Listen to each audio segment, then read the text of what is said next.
ভাগৱতত আছে প্ৰিয়ভদ্ৰগাৰ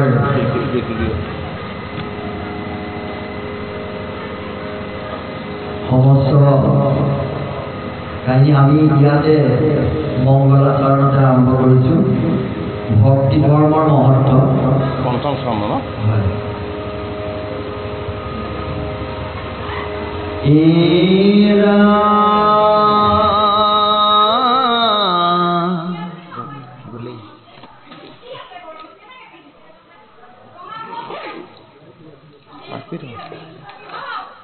জয় জয় কৃষ্ণ প্রভু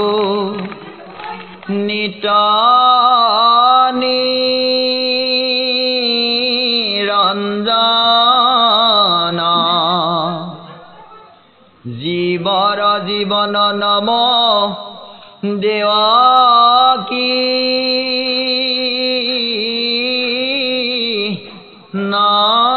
নন্দন ও ত্রিদশ বন্দন নম নম জনার্দন অসুর মর্দন নম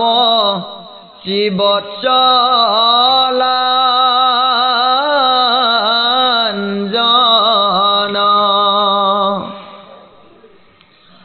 এ দনুজ দমন নম কংস বিনাশন চানুর নাশন নম দেওকি নন্দন ও জগত তারণ নম শিব সনাতন কমল লোচন নম পাপ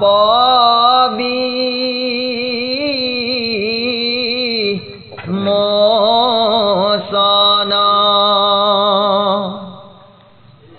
মোর মহাগুরু প্রভু তুমি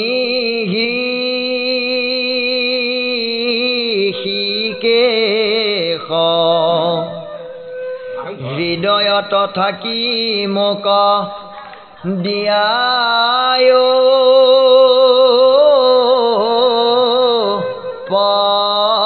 পদেশ ও বীর শিব পঞ্চম স্কন্ধৰ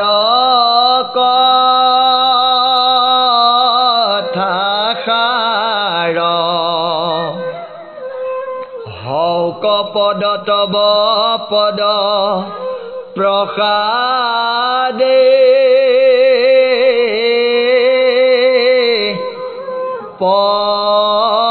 পচাৰ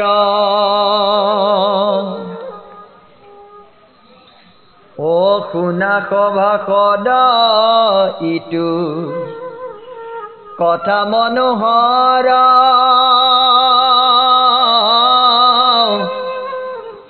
অমৃতত অধিক লীলা চৰিত্ৰ কৃষ্ণৰ শ্ৰৱণ অঞ্জলি ভৰি কৰি নিতে প্ৰাণ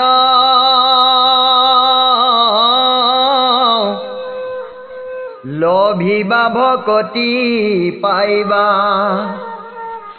বহুৰ প্ৰমাণ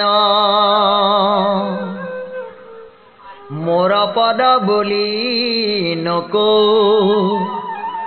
ৰিবা অনাদৰ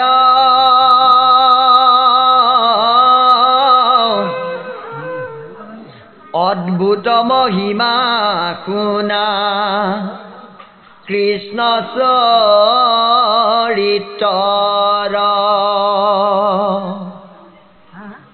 পৰম অন্তে জয় গাৱে গুণ নাম যত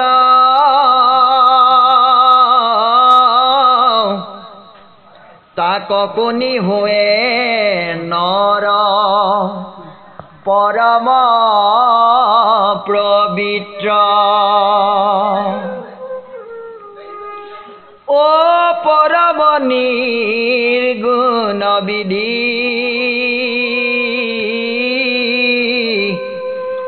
নিষেধ ৰহিত নবাচয় জাতি অজা তিক কদাচিত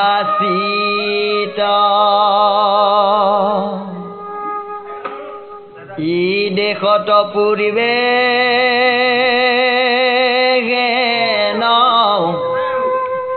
নাছিল ভকতি ও নানা হিংসা কৰি লোক যাই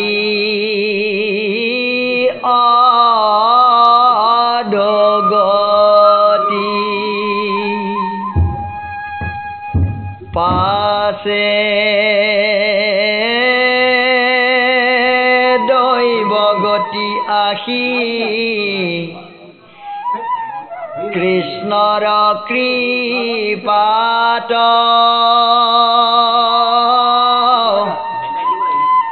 ও নানা নামত শংকৰ দেৱ জন্মিলা সাক্ষাৎ অল্প বয়সতে জগা নাথ ক্ষেত্ৰ গৈলা ও বহু দিন তৈতে হৰি চৰণ সেবিলা জন্মতে পাইলন্ত জ্ঞান এই ভকতি বিশেষ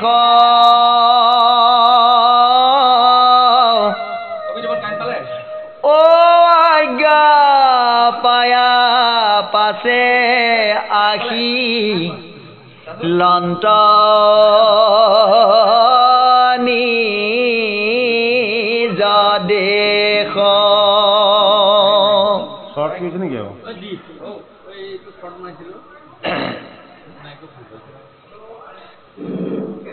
কৃষ্ণ হে কৃপালু গুৰুমূৰ্তি ভকত বৈষ্ণৱ সমস্ত আপোনালোকৰ আজি আজ্ঞা হ'ল যে ভাগৱতৰ সেইখিনি কথা আজি পাঠ আৰু পৰ্যালোচনা হওক বুলি যে স্বয়ম্ভৱ মনুৰ দুজন পুত্ৰ আছিলে এজন পুত্ৰ হ'ল উত্তানপাদ আৰু এজন হ'ল প্ৰিয়ব্ৰত ভাগৱতত এই ভাগৱত শাস্ত্ৰ ভাগত উত্তানপাদ ৰজাৰ যি চৰিত্ৰ আৰু তেওঁৰ পুত্ৰ ধ্ৰুৱ এইখিনি কথা আমাক চতুৰ্থ স্কন্ধত দিছে আৰু ভাগৱতৰ পঞ্চম স্কন্ধত দিছে প্ৰিয়ব্ৰত ৰজাৰ যিখিনি তাত্ত্বিক কথা বা তেওঁৰ চৰিত্ৰ কথা আজি আপোনাৰ খবৰ আজ্ঞা মানি আমাৰ অতি শ্ৰদ্ধাৰ জুন্তি দাধৰা বাবুজনাই পাঠ ভাগ শুভাৰম্ভ কৰিছে আৰু পঞ্চম স্কন্ধৰ পদে আমাক এইখিনিলৈকে মংগলাচৰণ সহ সমস্তকে আমাক জনালে যে নিত্য নিৰঞ্জন দৈৱকী নন্দন কৃষ্ণৰ চৰণত আমাৰ যাতে নিৰ্মল স্তুতি হয়। এই ভগৱন্তৰ চৰণত যদি আমাৰ নিৰ্মল ভকতি আমি যদি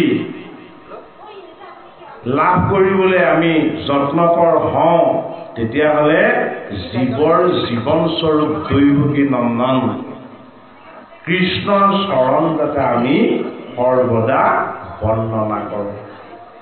যিজন কৃষ্ণক অসুৰ মৰ্দন আৰু শিৱচ্ছ লাঞ্ছন বুলি কৈছে।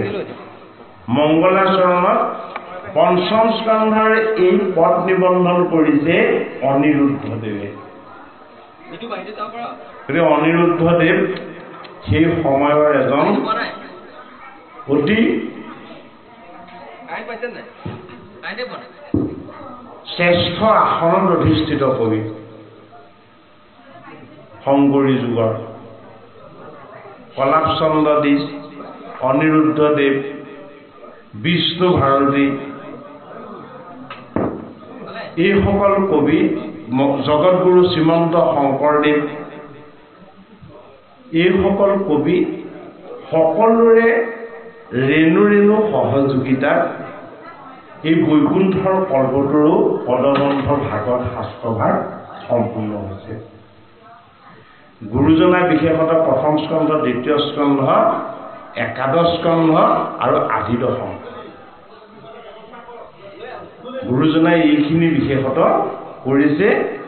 বাকী ভাগৱতৰ চতুৰ্থ স্কন্ধৰ প্ৰায় 8জনমান কবি লগ হৈ পৰিছে। পঞ্চম স্কন্ধ অনিৰুদ্ধদেৱে এতিয়া আমাক জনালে। সেই সময়ত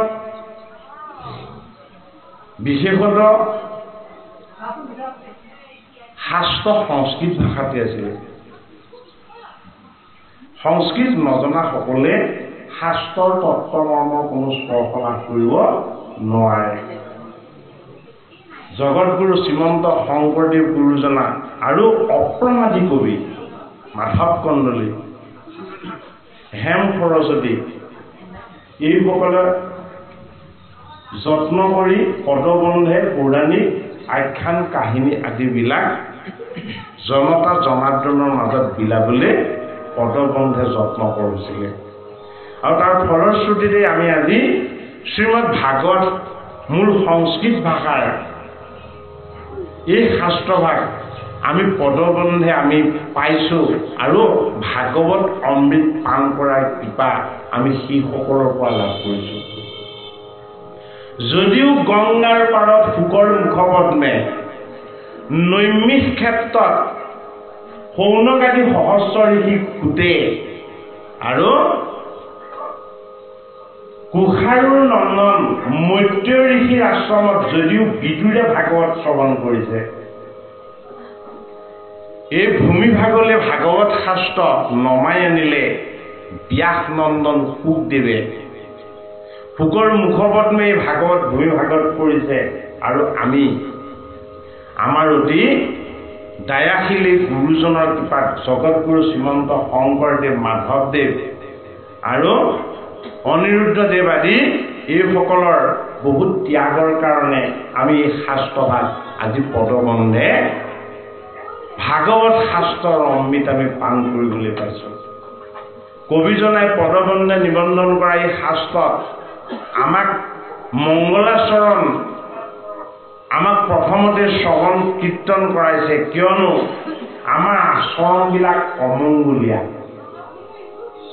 আমাৰ আচৰণবিলাক সদায় সংসাৰমুখী, আমাৰ আচৰণবিলাক সদায় বাহ্যিকমুখী।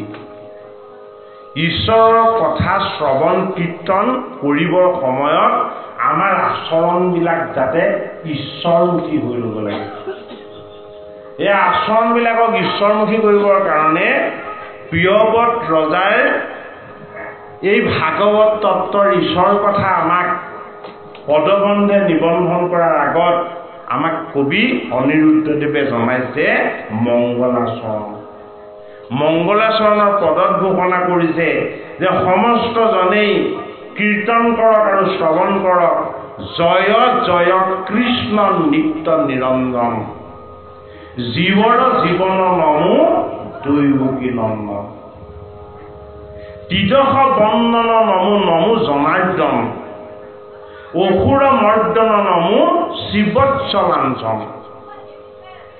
দনুজ দমন নমো কংস বিনাশন চানুৰ নাশন নমো দৈৱকী নন্দন। এই কথাখিনিতনো কি মংগল আচৰণ নিহিত হৈ আছে? আমাক যিখিনি কথা পদে জনাইছে, হয়নে বাৰু? আমাৰ লগত দুই বৃত্তি সদায় থাকে। এক হ'ল আসুৰী বৃত্তি আৰু অন্য হ'ল দৈৱ বৃত্তি। দৈৱ বৃত্তিবিলাক হ'ল সৎগুণ, সাত্বিক গুণ, আৰু আসুৰী বৃত্তিবিলাক হ'ল অসৎ আৰু বেয়া গুণ। এই দৈৱ গুণযুক্ত যদি আমি হৈ ল'ব নোৱাৰোঁ, তেতিয়াহ'লে ভাগৱত কথা শ্ৰৱণ কীৰ্তন আমি ধীৰ স্থিৰ হৈ একেৰাহে বহি পঢ়িব নোৱাৰিম। সেইটো কাৰণে আমাৰ পদবন্ধে নিবন্ধন কৰা অনিৰুদ্ধ দেৱ প্ৰভুজনে মংগলাচৰণৰ পদৰ যোগেদি আমাৰ জীৱ আত্মাবিলাকক পৰমাত্মাক স্মৰণ কৰিবৰ কাৰণে কৈছে যে তোমালোকে জয় জয়কাৰ কৰা। কাৰ? যিজন নিত্য নিৰঞ্জন। নিত্য মানে কি? নিত্য মানে হ'ল যিজন সদায় বৰ্তমান হৈ থাকে, যিজনৰ কোনোদিন শ্ৰুতি নাই, ক্ষয় নাই, সেইজন হ'ল নিত্য নিৰঞ্জন। আমাৰ কি আছে? আমাৰ জন্ম আছে আৰু আমাৰ মৃত্যু আছে। এই জন্ম আৰু মৃত্যুৰ মাজৰখিনি হ'ল আমাৰ আয়ু ৰেখা, এয়াই হ'ল আমাৰ জীৱন। এই জীৱন কালত যাতে আমি সৰ্বদা স্মৰণ কৰোঁ জয় জয়কাৰ কৰি দৈৱকী নন্দন কৃষ্ণ। কিয় আমি কৃষ্ণক স্মৰণ কৰিব লাগে? কৃষ্ণৰ শত্ৰুবিলাক আমাৰ লগতে আছে। কৃষ্ণৰ প্ৰধান শত্ৰু কোন আছিলে? কৃষ্ণৰ প্ৰধান শত্ৰু তেওঁৰ মোমায়েক কংস।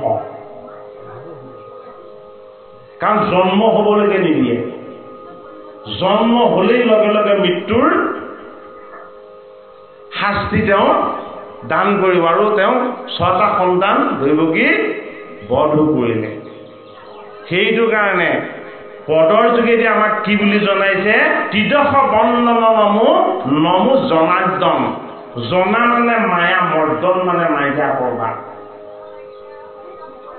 ত্ৰিদশ মানে কি?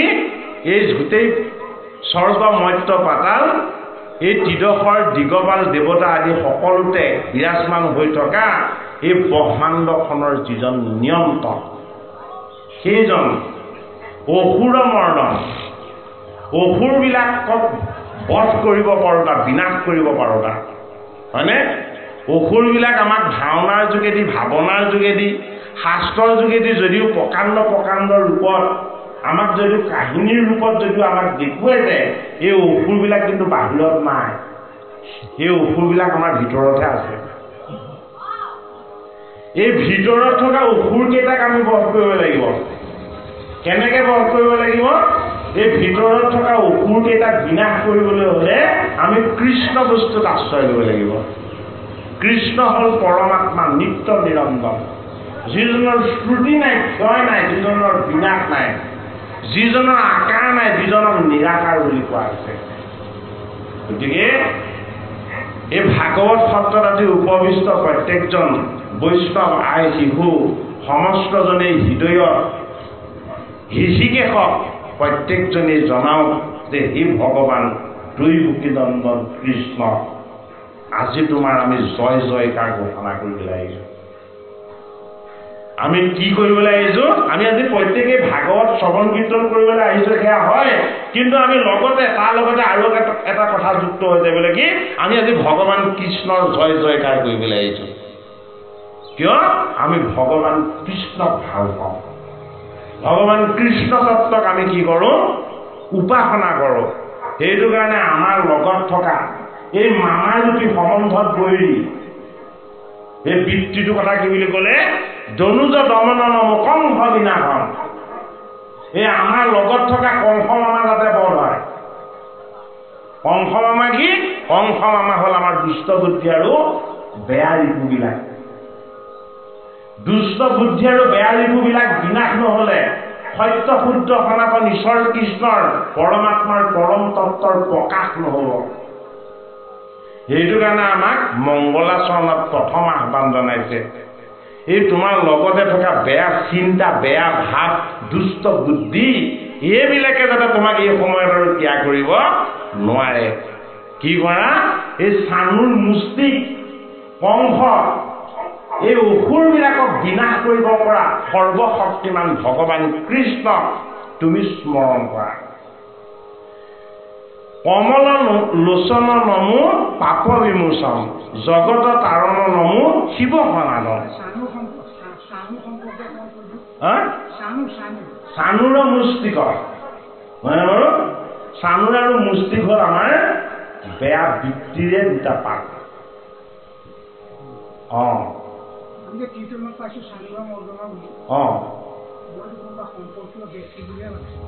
কাৰ নহয়, সম্পৰ্কত চানুৰ মুষ্টিক কলম্ব পুতনা অঘাসুৰ বকাসুৰ শকতাসুৰ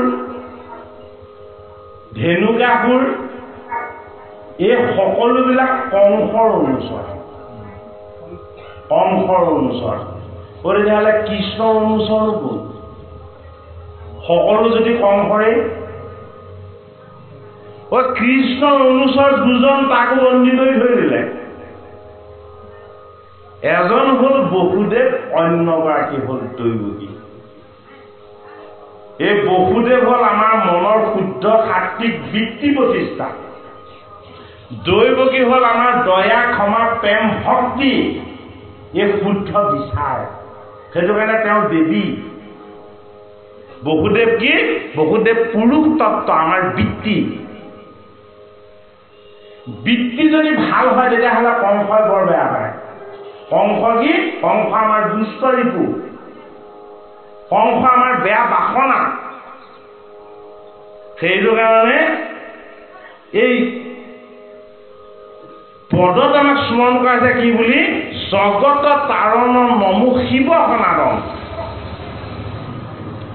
কংস যদিও কৃষ্ণৰ শত্ৰু, কংসৰ লগত আকৌ এটা ভাল গুণ আছে। ভাল গুণটো কি? কংসই কিন্তু শত্ৰুতাটো বসুদেৱ আৰু দৈৱকীৰ লগত প্ৰত্যক্ষভাৱে কৰা নাই। কংসই বন্দী কৰি থৈছে, মাৰিবলৈও লৈছে, কিন্তু প্ৰত্যক্ষভাৱে শত্ৰুতাটো কিন্তু দৈৱকী আৰু বসুদেৱৰ লগত কৰা নাই। কংসই শত্ৰুতাটো কৰিছে জন্মৰ আগতেই কৃষ্ণৰ লগত। সেইটো কংসৰ ভাল গুণ। কংসই আচল শত্ৰুজনক বিচাৰি পালে। আমি আচল শত্ৰুজনক আৰু আচল মিত্ৰজনক আমি চিনি পাব পৰা নাই। সেইটো কাৰণে ভাগৱত শাস্ত্ৰত প্ৰিয়ব্ৰত, প্ৰিয়ব্ৰত কি? প্ৰিয়ব্ৰত হ'ল আমাৰ জীৱনৰ শুদ্ধ সাত্বিক সাধনা। উত্তানপাত কি? উত্তানপাত হ'ল আমাৰ ৰাজসিক জীৱন। এটা হ'ল শুদ্ধ সাত্বিক সাধনা আৰু এটা হ'ল ৰাজসিক জীৱন। এই দুটা তত্ত্বই হ'ল দুটা পুত্ৰ। কাৰ? স্বয়ম্ভুৱ মনু। মনু কি?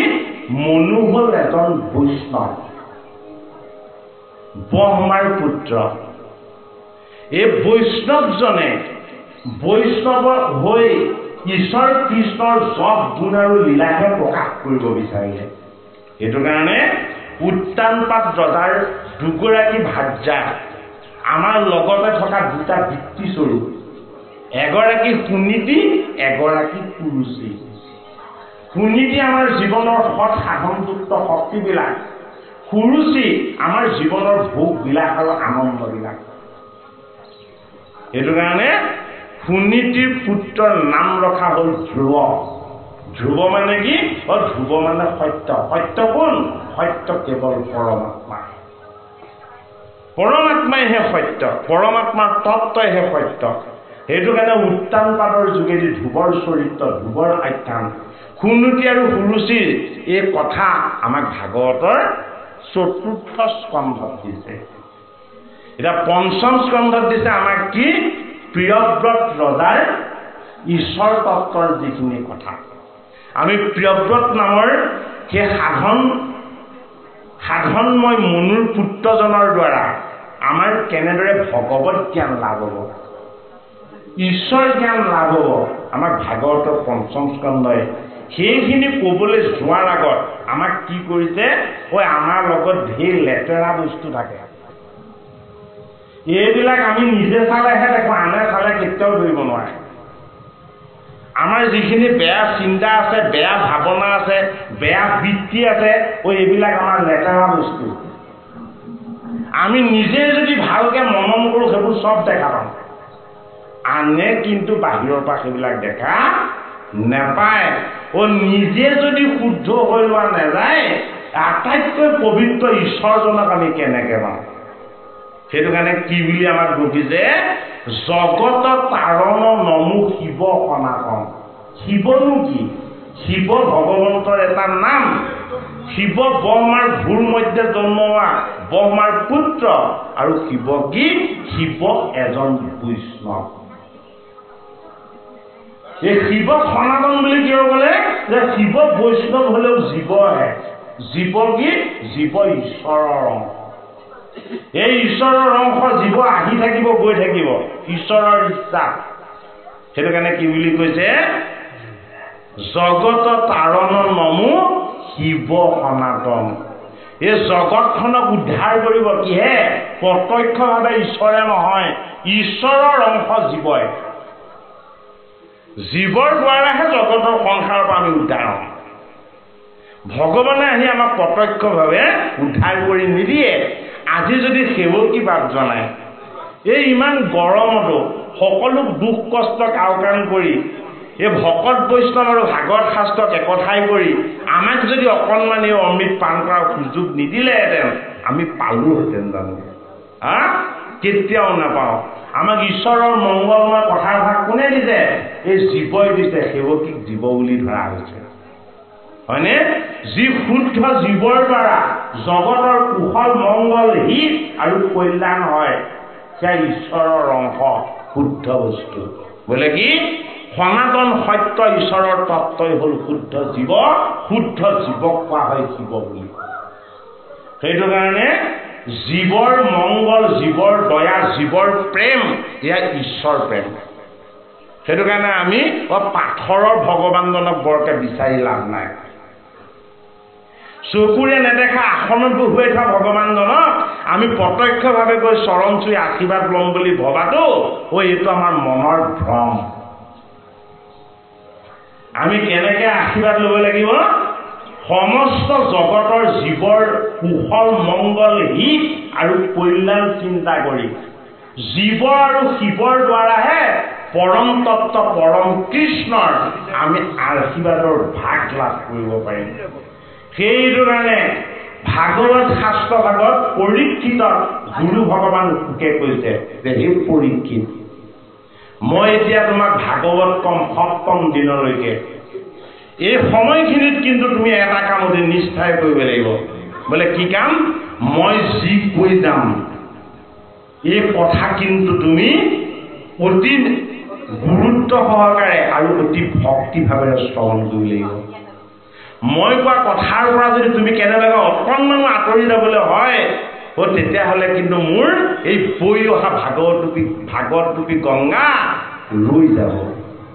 সেইটো কাৰণে পৰীক্ষিত নিপতে গুৰু ভগৱান সুখদেৱক ক'লে যে আপোনাৰ চৰণ পালো। ভগৱান কৃষ্ণৰ গুণনাম যশ আপোনাৰ মুখপদ্মে পোৱাৰ পাছত, হে মোৰ গুৰু ভগৱান, মোৰ মনটো যাতে বাহিৰৰ বেয়া বস্তুবিলাকলৈ যাতে যাব নোৱাৰে, আপুনি মোক সেই আশীৰ্বাদ দান কৰক। আৰু গুৰুৰ চৰণ চুই পৰীক্ষিত নিপতীয়া আশীৰ্বাদ লৈ সপ্তম দিৱসলৈকে ভাগৱত যেতিয়া শ্ৰৱণ কৰিলে, এই পৰীক্ষিতৰ লগতে মুখ্যকামী ঈশ্বৰৰ আনন্দৰ ভাগ লাভ কৰিবলৈ পালে কোনে? 60,000 ঋষিয়ে। জীৱ ঈশ্বৰৰ অংশ। ভগৱন্তৰ যদি পুণ্যৰ ভাগ তেওঁলোকৰ ভাগ্যত যদি লৈ আহিছে, এটি জীৱই যদি শুদ্ধ বিচাৰৰ ফালে আগবাঢ়ে, সহস্ৰজনে তাৰ ভাগ লাভ কৰিব। সেইটো কাৰণে পৰীক্ষিতক কেৱল ভাগৱত পোকে কৈছিলে, কিন্তু শ্ৰৱণ কৰিছিলে কোনে? 60 সহস্ৰ ঋষিয়ে লগতে। তাত ভাগৱত হ'ল সত্য শুদ্ধ সনাতন ঈশ্বৰ তত্ত্ব। যাৰ ভাগ্যত এই অমৃতময় কৃষ্ণ কথাৰ ভাগ আছে, ভগৱানে তাক কেতিয়াও বঞ্চিত নকৰে। আমাৰ আচৰণটো ঈশ্বৰ ভাৱযুক্ত আৰু চেতনাযুক্ত যাতে হয়, সেইটো কাৰণে ঋষিসকলে তপ কৰিছিল, ব্ৰত কৰিছিল, যোগ কৰিছিল আৰু সাধনা কৰিছিল, হয়নে? আমাৰ তপ ব্ৰত যোগ সাধনা আমাৰ এইবিলাক একো নাই, আমাৰ এইবিলাকৰ একো প্ৰয়োজনো নাই। আমি কলি নৰ, আমি কলিকালত জন্ম হোৱাৰ কাৰণে ভগৱন্তৰ কৃপাত আমি এখন মহাভাগ্য লাভ কৰিছোঁ। বোলে কি?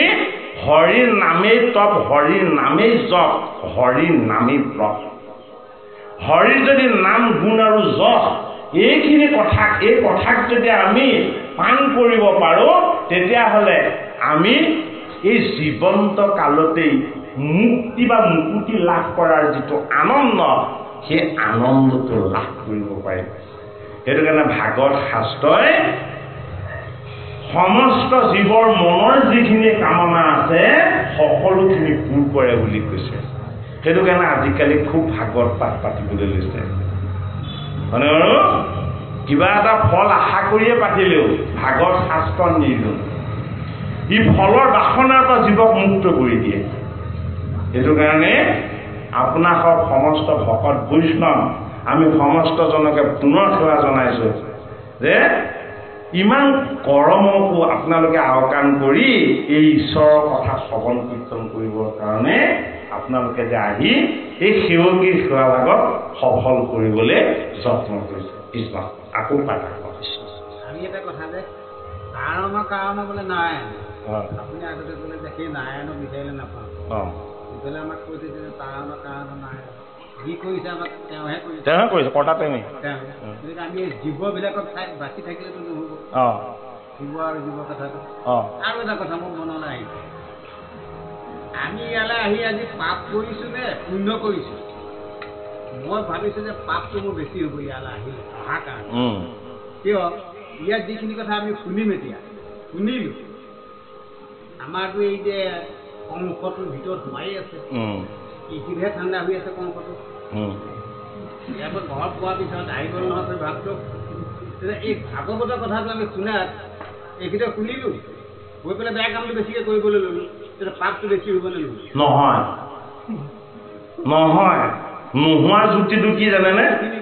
নহয়, নোহোৱাৰ যুক্তিটো শুনক, নোহোৱাৰ যুক্তিটো ভাগৱত শাস্ত্ৰ দিছে। ভাগৱত শাস্ত্ৰ ভাগ বোলে বিপৰীত শাস্ত্ৰ। ভাগৱত শাস্ত্ৰ ভাগ বিপৰীত শাস্ত্ৰ। ভাগৱত মৰ্ত্যৰ শাস্ত্ৰ নহয়, ভাগৱত কি?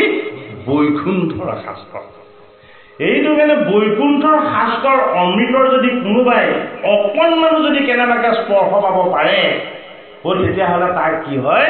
এই জীৱটোৰ যিমান পাপ আছিলে পাপৰ পৰা মুক্ত হৈ যায়। তদ্ৰূপ সত্য কথা আপোনালোকে প্ৰত্যেকেই জানে। এই পানী গিলাচত যদি কেনেবাকৈ কোনোবাই বিষ মিহলি কৰি থয়, ভাগত পঢ়ি থাকিলেও যদি আমি পান কৰি দিওঁ মৃত্যু হ'ব। কিন্তু কাৰণ কি আছে? তাত জীৱনক সংহাৰ কৰিব পৰা শক্তি নিহিত হৈ আছে, হয়নে নহয়? কিন্তু ভাগৱত কি? জীৱনৰ মৃত্যুৰ ভয় দূৰ কৰি জীৱন্ত কালতে মুকুতিৰ আনন্দ দান কৰিব পৰা ঈশ্বৰ কৃষ্ণৰ বাংময় মূৰ্তি। উদাহৰণ হ'ল পৰীক্ষিত। সেইটো কাৰণে যিদৰে আপুনি আঁতৰত থাকিলে ধূপৰ সুগন্ধিটো নাপাব, যিদৰে আপুনি ঠাণ্ডা কালত জুই পোৱাৰ পৰা যদি আঁতৰত থাকে, দেখি থাকিলে কিন্তু তাৰ তাপটো আপোনাক স্পৰ্শ নকৰিব, হয়নে? এই বৈকুণ্ঠৰ কল্পতৰু ভাগৱত শাস্ত্ৰ য'ত শ্ৰৱণ কীৰ্তন হয়, এই শব্দভ্ৰমৰ সুগন্ধি আৰু প্ৰভাৱ যি ঠাইত গভীৰ হৈ পৰে, সেই ঠাইত কি হয়? ভগৱন্ত প্ৰভু বিৰাজমান হয়। আমি যে কৈছোঁ ভগৱানক এবাৰ পোৱা হ'লে, আমি যে কৈছোঁ ভগৱানক এবাৰ দেখা হ'লে, ভগৱানক নেদেখাটোৱে শুদ্ধ চিন্তন।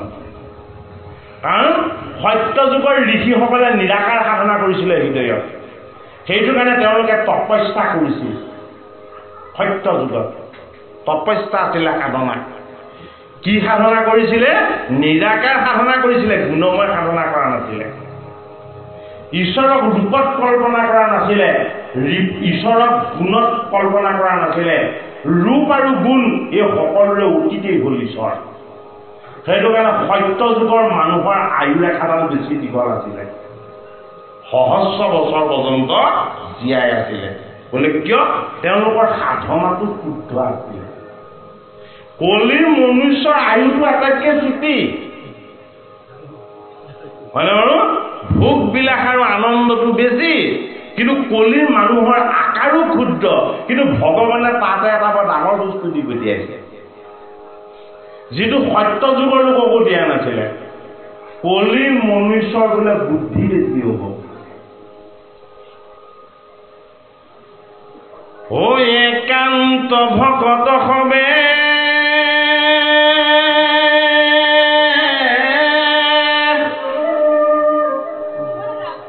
নিৰ্গুণ কৃষ্ণৰ গুণ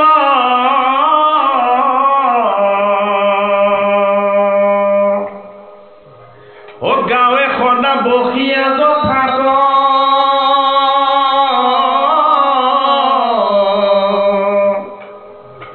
হে বৈকুণ্ঠ গোপৰি হৰি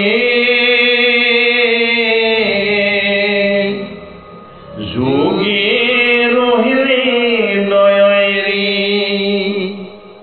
অথাকা হৰি সাক্ষাতে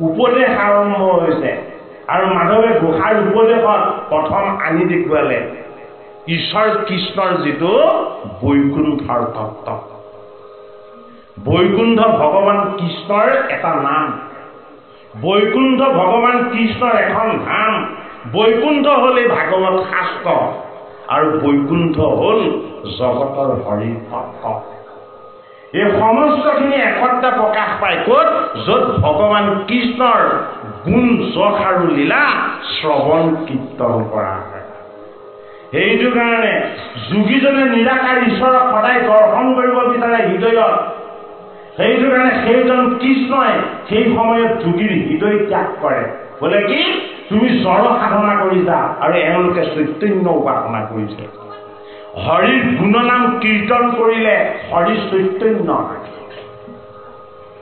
যোগীসকলে জড় সাধনা কৰি নিৰাকাৰ উপাসনাৰে হৃদয়ত ঈশ্বৰক চাব বিচাৰিছে আৰু ভগৱান কৃষ্ণই কৈছে মই ভকতৰ মুখপদ্মে নাম গুণ আৰু যশ ৰূপত মই কি হৈছো মই তাতে প্ৰকাশ হৈছো যোগীৰ হৃদয় ত্যাগ কৰে যেতিয়া ভগৱান কৃষ্ণৰ নাম গুণ শ্ৰৱণ কীৰ্তন হয় আৰু ভগৱন্তই ত্যাগ কৰে কি বৈকুণ্ঠ ধাম এই বৈকুণ্ঠ ধাম তেওঁ কিয় ত্যাগ কৰে ও নাম হ'ল বৈকুণ্ঠৰ বস্তু নাম যদি এই ভূমিত প্ৰকাশ হয় এই নামৰ অগ্নিমন্ত শক্তিত ভগৱান কৃষ্ণ পদে হয় সেইটো কাৰণে মাধৱ মহাপুৰুষে উপদেশ ঘোষাৰ প্ৰথম যোগাক আমাক শিকাইছে বুজাইছে বোলে কি উপদেশী লোক হওক কৃষ্ণ সন্মুখ আমি কৃষ্ণক সন্মুখ হ'ব লাগিব কৃষ্ণত যদি আমি সন্মুখ হ'বলৈ হয়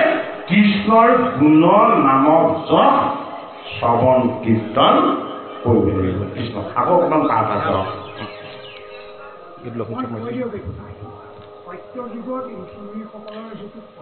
অকণমান পাছত বাপজনে বহুত সময় বহি আছে পাঠভাগ চলক ন মাতটো বৰ সুন্দৰ আপুনিও কৈ পাম এনেকে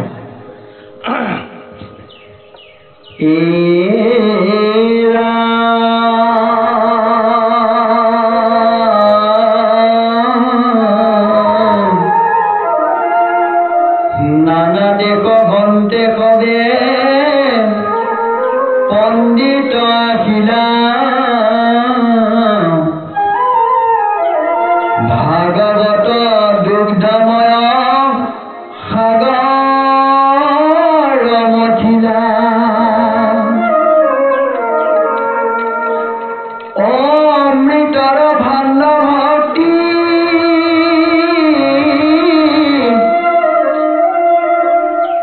অধ্যায়